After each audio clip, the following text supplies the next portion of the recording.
Hey guys, did you know the social media has become a battlefield for the US presidential election? And did you know that Trump and Biden are already on Facebook, TikTok, and Twitter to attract voters? And did you know the social media has been a part of the presidential election since 2008? So today, let's talk about how social media entered the presidential race in 2008 and how it impacted on the election and how it can be improved. So first of all, let's go back to before 2008. In 2000 presidential campaign, although many candidates, they have their own campaign website, but the information update is so infrequent and the interactivity were just so low. According to Pew Research Center, by 2004, although the website provided more information about the election news, user engagement had now just increasing significantly, and the role of social media was now yet obvious. However, everything changed. During 2008 presidential election, the Obama's team just paid attention on social media, and they have just demonstrated the effectiveness of social media strategies. According to the MIT Technology Review, his team communicates directly with voters through platforms just on the Facebook and MySpace, especially mobilizing a large number of the young voters, so which not only just directly increase the voter participation, but also reduce the campaign costs. By collecting the big data for pursue the voter targeting, the Obama team expanded the campaign's reach through the social media. And after that, no one can deny that social media have a big influence about the future election. So now let's talk about the positive sides. According to the Andrew Geis from Princeton University and his research team, it shows there are two roles of the social media in political campaigns.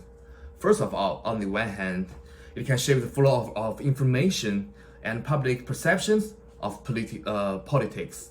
And on the other hand, it can just slow down the users about political polarization. So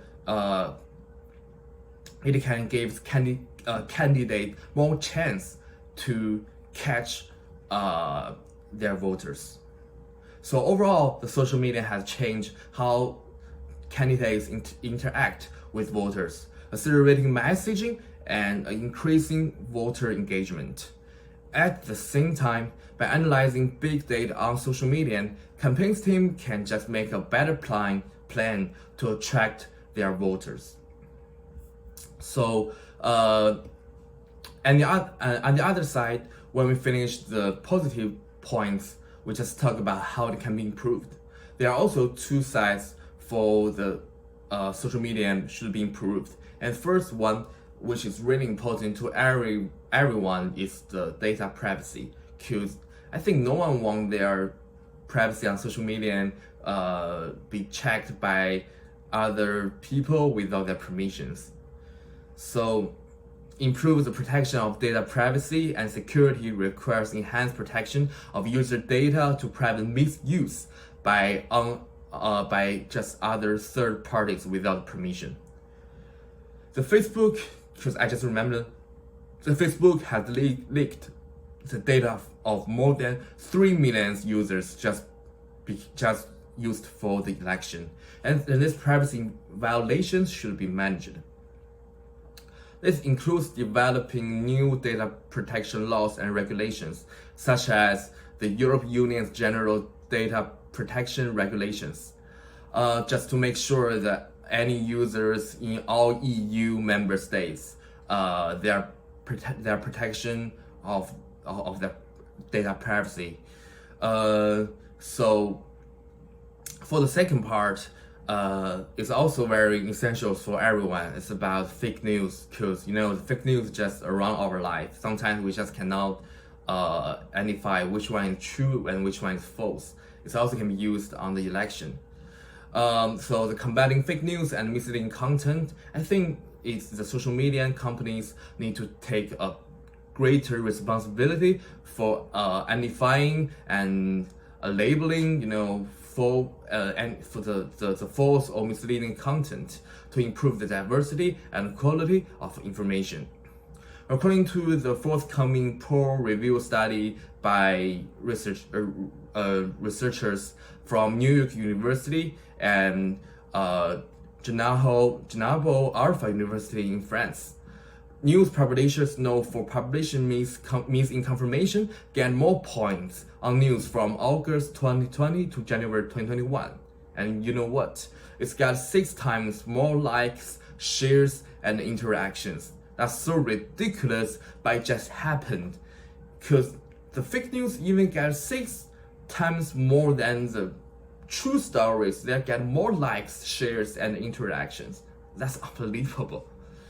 So the misleading content spread on social media is far faster than the true reports. So social media platforms need to take more responsibilities to reduce that occurrence to this phenomenon. So in general, the social media has played in an increasingly important role since 2008.